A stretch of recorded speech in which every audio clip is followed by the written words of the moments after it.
கர்த்தருக்குள் அன்பான தேவ பிள்ளைகளே, ஆண்டவரும் இரட்சகருமாகிய இயேசுவின் நாமத்தில் உங்களுக்கு என் அன்பின் வாழ்த்துதலை தெரிவிக்கிறேன்.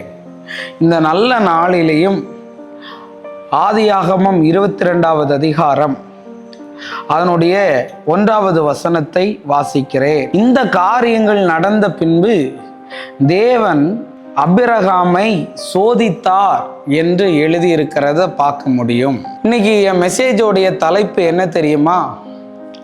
சோதனைனா என்னன்னு நினைக்கிறீங்கன்னு நான் பேச விரும்புகிறேன். நிறைய பேர் சோதனைனா என்னன்னு நினைக்கிறீங்க தெரியுமா? ஒரு பொண்ணை காட்டி அந்த பொண்ணை பாரு பாரு பாருன்னு சொல்றதுக்கு பேரு சோதனைன்னு நினைக்கிறீங்க.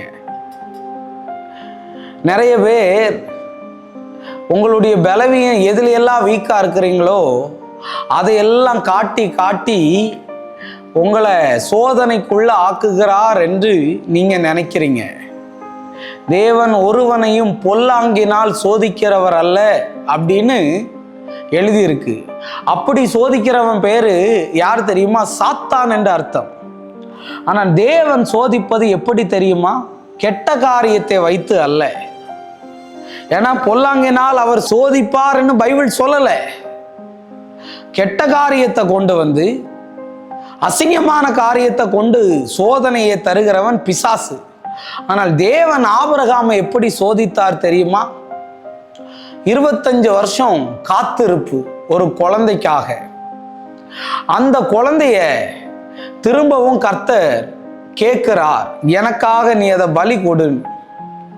பலி கொடுக்கும்போது ஆபிரகாம் அந்த சோதனையை ஏற்றுக்கொண்டு அந்த சோதனையை ஜெயித்தாங்க. அந்த சோதனையை ஜெயிக்கிறதுக்கு முன்னாடி கர்த்தர் சொல்லலை, ஜெயிச்சதுக்கு அப்புறம் தான் சொன்னாரு, கொடுக்கிறவரும் நான் தான், எடுக்கிறவரும் நான் தான்.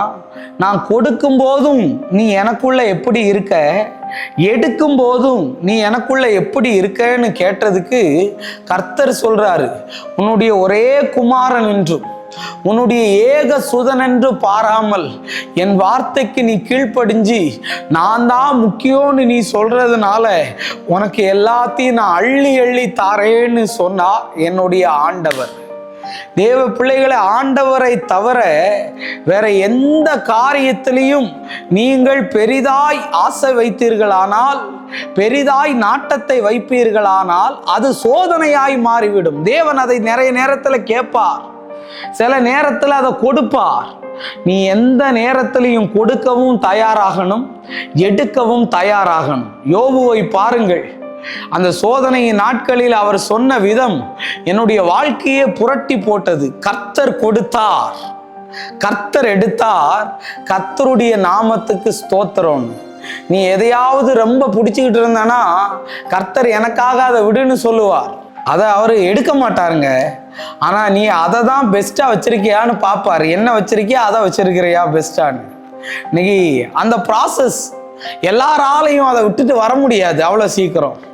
ஆனா இன்னைக்கு நான் சொல்ல வரேன், அந்த ஆபிரகாமை தான் கர்த்தர் வானத்தின் நட்சத்திரத்தை போல பெருக பண்ணினார். தேவன் இப்படிதாங்க சில நேரத்துல சோதனையை தருவாரு, அது சாதனையாய் மாறும்.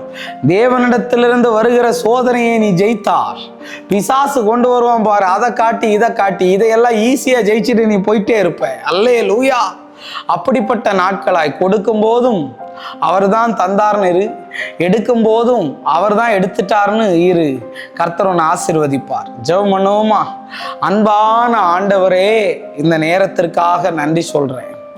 நீங்க எங்க கூட பேசின நல்ல வார்த்தைகளுக்காக நன்றி. எல்லா விதமான தடைகளையும் ஆண்டவராகிய தேவன் உடைச்சி பெரிய அற்புதத்தை செய்யும். இயேசுவின் நாமத்தில் வேண்டுகிறேன் நல்ல பிதாவே. ஆமென், ஆமென்.